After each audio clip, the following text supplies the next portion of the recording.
Oke, kemudian sekarang kita akan melanjutkan untuk manufacturing execution process ya. Jadi sekarang proses produksinya akan dilakukan.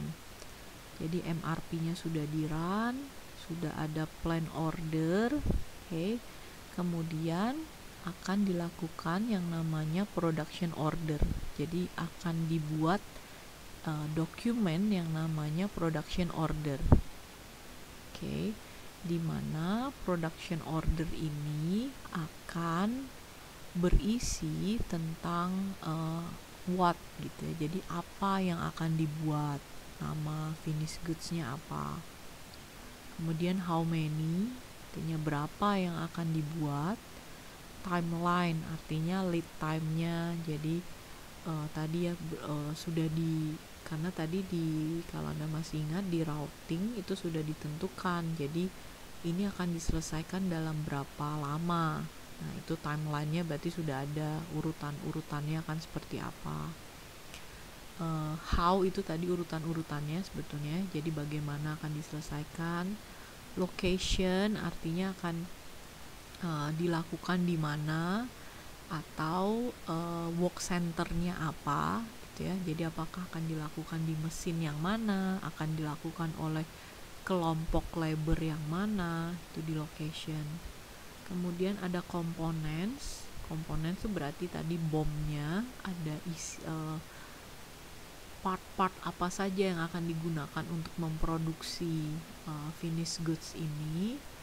Kemudian ada resources, berarti bicara tentang mesinnya, bicara tentang labornya, gitu ya. Apa-apa saja yang akan dibutuhkan selain dari komponensnya.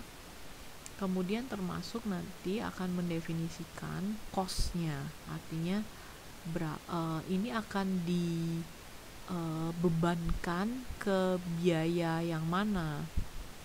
Jadi misalnya kalau kita bicara tentang make to stock, maka sebetulnya ya biayanya akan dibebankan kepada material tersebut gitu ya. Jadi kalau ditanya maka biaya produksinya itu jadi kalau ditanya berapa sih biaya modal material ini, maka biaya akan diambil dari biaya production. Tapi kalau misalnya kita bicara tentang MTO atau make to order, maka kalau ditanya berapa sih biaya dari SAS order ini, maka itu akan diambil dari biaya production order. Oke. Jadi cost settle ini tadi pilihannya sebetulnya hanya dua, mau dibebankan ke material untuk kasusnya make to stock, atau dibebankan kepada sales order kalau kasusnya adalah yang make to order.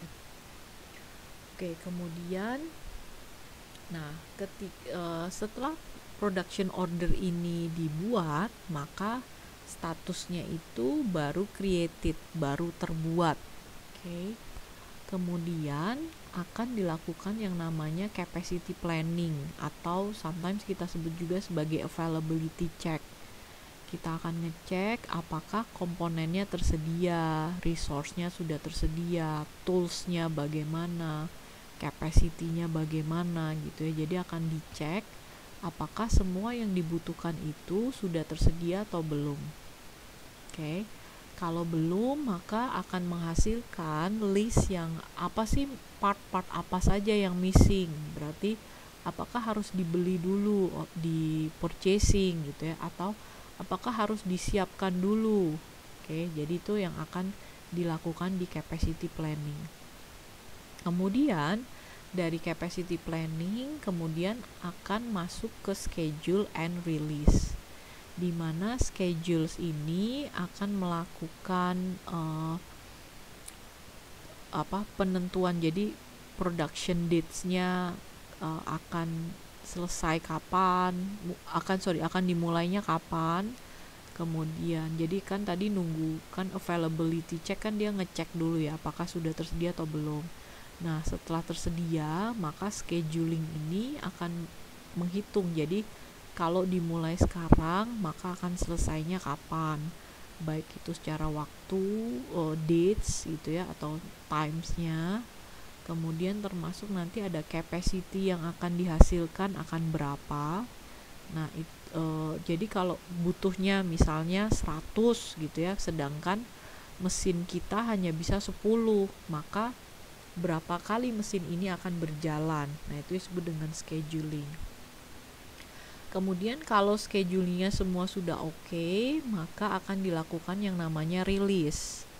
Nah, release ini artinya jadi production ordernya statusnya sekarang sudah release, artinya memang sudah akan dijalankan. Oke.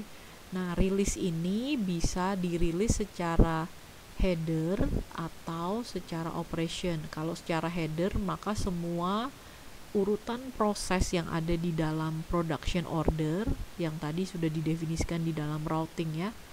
Jadi semua prosesnya akan dirilis bersamaan. Atau bisa juga rilisnya dilakukan di operation level, artinya dilakukan rilisnya step by step sesuai urutan routingnya. Jadi kalau misalnya ada di routingnya sudah di define 5 steps, maka kalau kalau di header level rilisnya, maka 5-5-nya ini akan dirilis langsung, sehingga material reservation yang dilakukan, di bawah ini ada material reservation ya. Jadi kalau misalnya routing, misalnya tadi routingnya ada 5 step ya, dimana misalnya ada step A akan membutuhkan raw material A, step B akan membutuhkan raw material B, dan seterusnya. Nah, kalau rilisnya dilakukan bersamaan, maka material reservationnya juga akan dilakukan bersamaan untuk semua raw material A, B, C, D, E. Tapi kalau misalnya rilisnya dilakukan secara operational level, maka material reservation atau kebutuhan materialnya itu akan dilakukan juga secara bertahap. Jadi jalan dulu step A, maka raw material yang di booking atau yang di reserve adalah raw material yang A. Kalau kemudian nanti setelah A-nya selesai, baru nanti akan dirilis yang step B, maka material reservation-nya yang B. Mana yang lebih baik sebetulnya akan tergantung dari tipe produknya gitu ya. Jadi karena ada kemungkinan kalau misalnya kita rilis dari awal semua secara keseluruhan, artinya material ini sudah langsung di lock. Jadi kalau ada production line yang membutuhkan material ini, jadi nggak bisa dipakai. Padahal bisa jadi misalnya productionnya jadi terhambat gitu ya, production di tempat lain, misalnya kalau raw material kita tidak terlalu banyak jumlahnya, maka production di tempat lain jadi terhambat. Jadi kalau memang materialnya tidak terlalu banyak gitu, mungkin bisa pakai yang rilisnya di operational level. Rilis ini juga bisa dilakukan secara otomatis atau secara manual. Jadi kalau otomatis ya berarti begitu semuanya tersedia, maka langsung akan auto release. Atau kita mau tetap manual, artinya kita tetap harus step by step akan melakukan releasingnya. Nah, jadi dengan melakukan release, maka akan ada material reservation di raw material S-log ya. S-log ini storage location ya. Jadi akan dilakukan reservation terhadap raw material yang ada di gudang kita. Jadi misalnya walaupun misalnya di gudang kita itu ada 10 gitu ya, maka ya 10 ini akan misalnya di gudang kita misalnya ada 30 raw material, tapi kita reserve 10. Jadi walaupun secara fisik ada 30 pieces, tapi karena 10-nya sudah kita reserve, maka untuk produksi yang berikutnya ya yang dilihat yang tersedia hanya ada 20 gitu ya, karena yang 10 tadi sudah kita reserve, sudah di booking terlebih dahulu. Nah, kemudian Jadi setelah reserve, kemudian sudah dipastikan raw materialnya memang tersedia, maka production activity-nya akan dilakukan atau shop floor-nya akan dilakukannya. Jadi shop floor ini lantai produksi, artinya produksinya mulai dijalankan. Oke, jadi benar-benar mulai dijalankan. Nah, ketika shop floor ini mulai dijalankan, maka akan ada yang namanya goods issue raw material. Oke, dari gudang raw material akan masuk ke dalam shop floor. Oke, jadi Anda bayangkan contohnya aja, misalnya seorang chef mau masak gitu ya. Jadi ketika dia mau masak, maka dia akan bikin listnya apa yang mau dimasak. Kemudian dia akan mengecek ada nggak yang dia butuhkan. Kalau nggak ada, maka dia harus beli dulu, harus dipesan dulu dan lain sebagainya, itu di capacity planning-nya. Kemudian dia akan melakukan scheduling.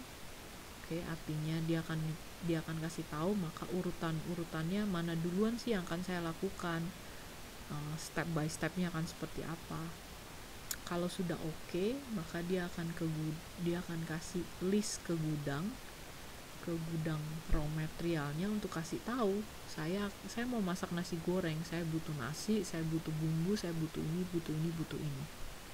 Oke. Nah, ketika si chefnya itu bilang oke, saya akan masak sekarang, ketika shop floor itu akan dijalankan, maka barang-barang yang tadinya ada di gudang raw material akan dipindahkan ke dapur atau akan dipindahkan ke shop floor. Nah, itulah yang disebut dengan goods issue atau material withdrawal. Jadi pada tahapan ini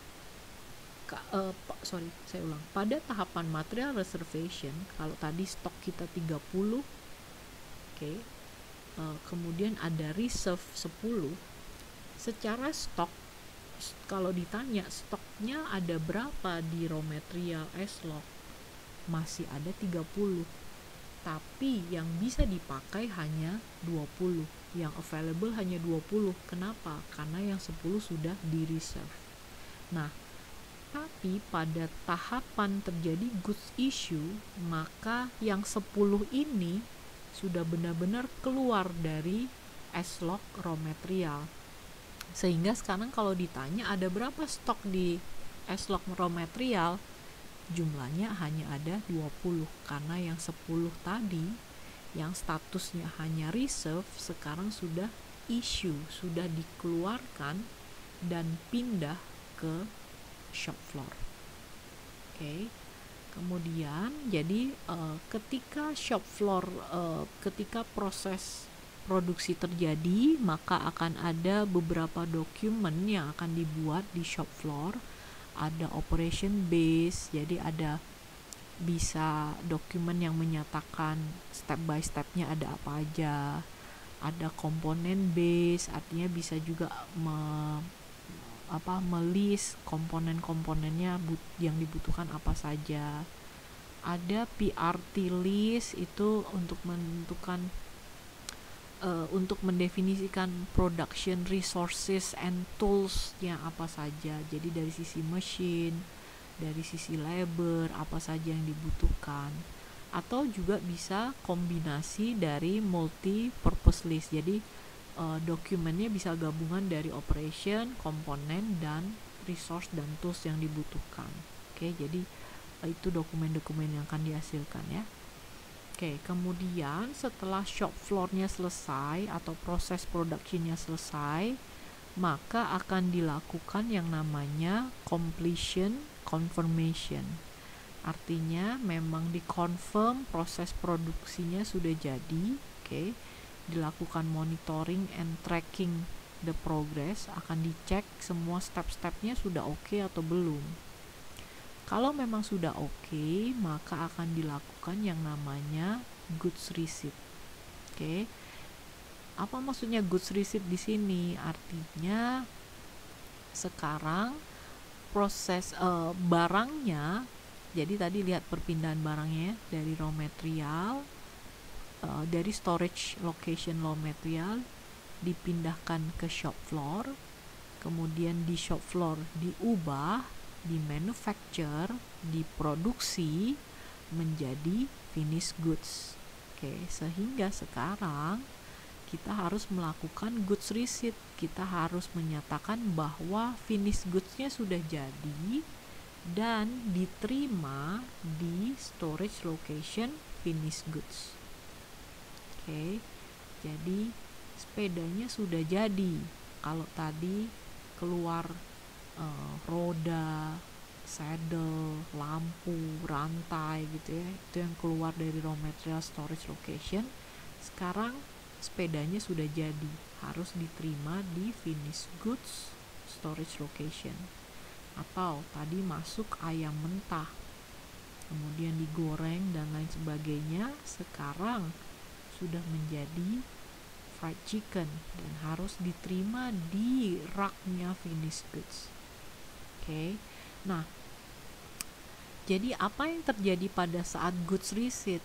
Yang terjadi pada saat goods receipt adalah stoknya bertambah. Jadi stok di finished goods-nya bertambah, termasuk stok value-nya juga bertambah.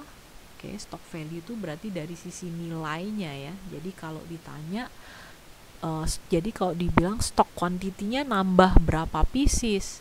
Oh, nambah 10 pieces karena tadi menggoreng 10 pieces. Oke. Kemudian kalau stocks value itu berarti orang finance akan nanya, oh nambahnya 10 pieces, secara rupiahnya berapa?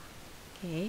Nah, secara rupiahnya artinya akan dihitung dari sisi berapa sih tadi jumlah raw material yang dibutuhkan. Berarti kalau misalnya kita bicara tentang ayam goreng tadi, berarti ayam mentahnya berapa, bumbunya berapa, kemudian termasuk nanti mesinnya berapa biayanya, labornya untuk menggoreng berapa. Jadi sehingga akan dihasilkan keseluruhan biaya produksi untuk material tersebut, sehingga kita tahu stocks value-nya itu berapa.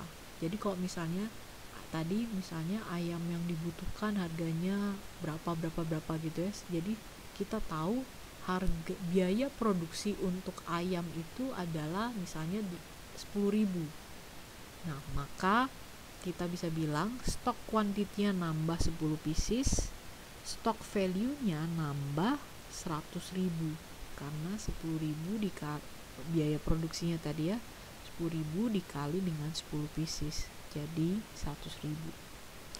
Kemudian ada yang disebut dengan price store for future valuation changes. Ini sebetulnya nanti akan berhubungan dengan kalau misalnya harganya akan fluktuatif ya. Jadi bisa jadi kan misalnya harga ayamnya bisa jadi lebih murah atau harga ayamnya bisa jadi lebih mahal gitu ya. Jadi nanti perhitungan biaya produksinya akan berapa sih gitu.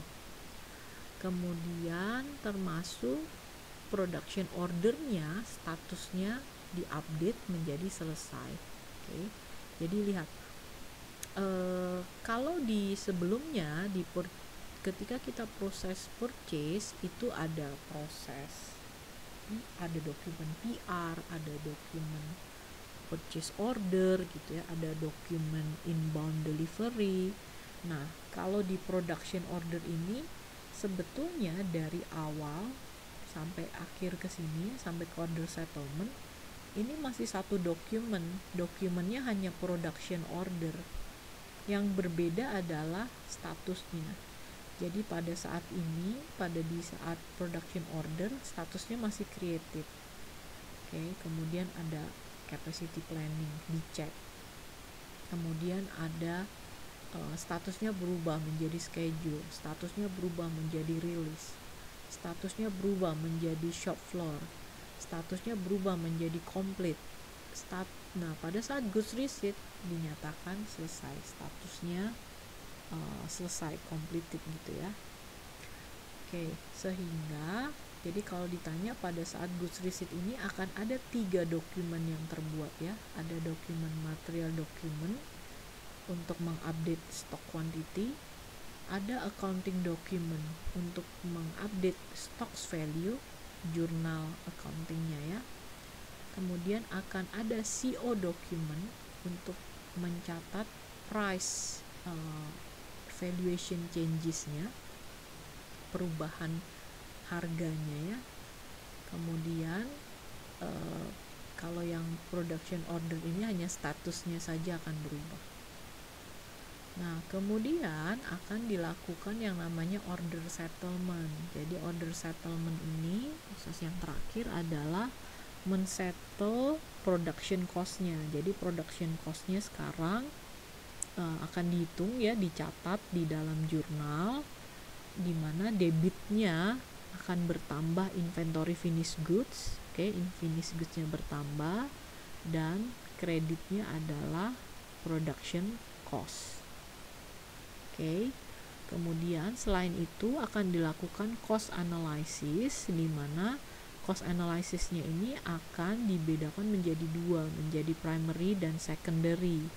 Primary ini akan menghitung berapa biaya raw materialnya, ya, komponen-komponen yang dibutuhkan. Kalau secondary-nya akan menghitung berapa biaya mesin, berapa biaya labor, dan tools yang lainnya yang akan dibutuhkan.